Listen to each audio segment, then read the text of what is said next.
guys, another video, another product. We're going to talk about our trunk delete panel that we just debuted a few weeks ago, and we're going to get that installed today on a customer's car. Just give you a little overview of it here. This is 20 gauge sheet metal. We've got 5 30-second holes around the perimeter, so you can just use rivets or you can use sheet metal screws, whatever you feel is the best. You can see it has them across the back as well. This angle here lays in with how the rear of the trunk goes up, going towards the front of the car. And this is pretty much 90 degrees, goes against where the tail lights are on the back. It is cut to shape to fit in all the little grooves and cutouts in the rear of the trunk along the back where the back face of the tail lights are. So to seal it off, you might barely have to put some body putty or something in there, but you shouldn't have to do much. It's made to fit pretty tight.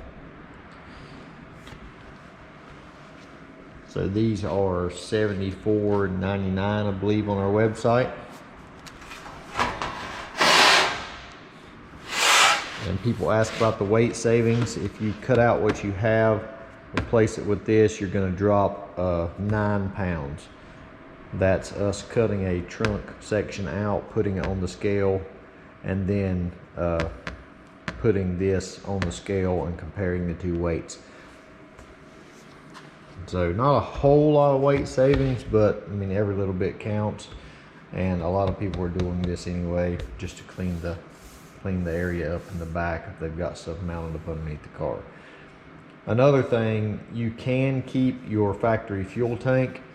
When you cut the trunk out, just make sure that you don't cut your fuel tank hangers areas out where the strap locks in. Make sure you leave that completely closed on the bottom and leave a little bit of meat underneath it, and cut below that whenever you're putting one of these in. So we're going to get the camera set up and get Steve's car cut out and show you how we do that and get this thing put in. All right, we're at Steve's car and we've got the trunk delete panel laid in here. And the first thing I'm going to do, if I can film while I do it, get the camera set up here, up and down on the trunk. Just lay the panel in here, get it in place, and just take your Sharpie marker or something. This one don't hardly write. Go figure that. And what I do is just trace the outline of where it comes to. Move over there. So this way, you can see it kind of sags down right there. Make sure you pick it up where it's supposed to be.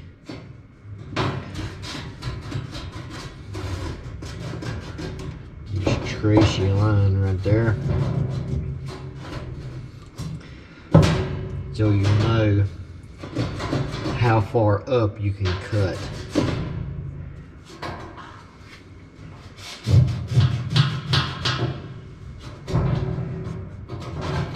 See where it goes around right there.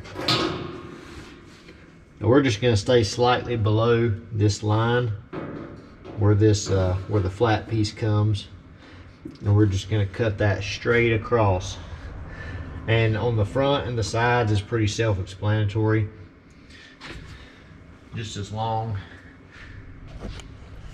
as you stay just right at the corner all the way across on that seam, you'll be fine. Remember, if you're still using the factory fuel tank, to make sure you leave your strap structure where your strap goes in. Don't cut that all the way out or you won't be able to hang your fuel tank anymore. So we're going to get this pulled out and start cutting the trunk out.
We have got the trunk pan cut out.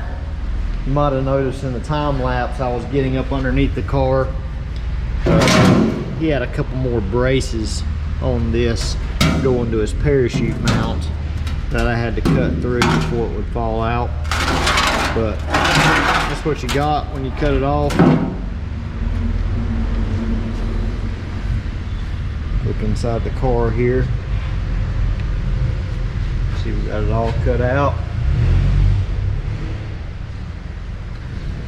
So what I was using is a body saw. You might have seen me get the, you seen me get the hole started with the grinder, but these little saws, get them on Amazon or wherever, really cheap. It's an air saw. I think the blade on this like 18 teeth per inch or something like that. These things really eat. They do really good. They're really easy to handle, and they make a lot less mess than trying to cut with a grinder on everything. Hear Joey back there playing on the forklift. But right now we're gonna get these edges sanded where they're not as rough, which they're not really rough that much right now anyway, because cutting with the saw don't leave a really rough edge like the grinder does. So we're just gonna sand them anyway, and then we're gonna lay our metal panel in there, and we're gonna drill all the holes and get some rivets in there.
Now we have everything installed.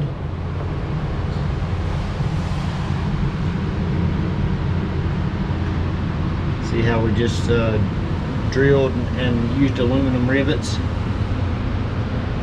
all the way around. quick and simple way to do it. If you ever need to take it out, you can just drill them out.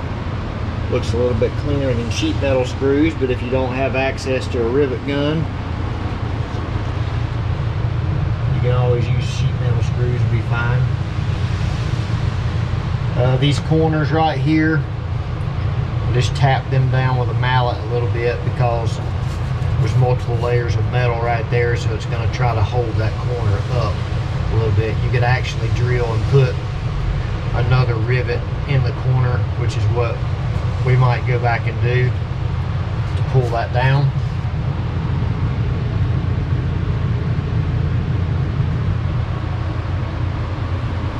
Very quick and simple mod. You might have an hour tied up in doing this entire thing if you've got the right tools. So that's it. Pick one up on the website. We keep them on the shelf. Thanks, guys.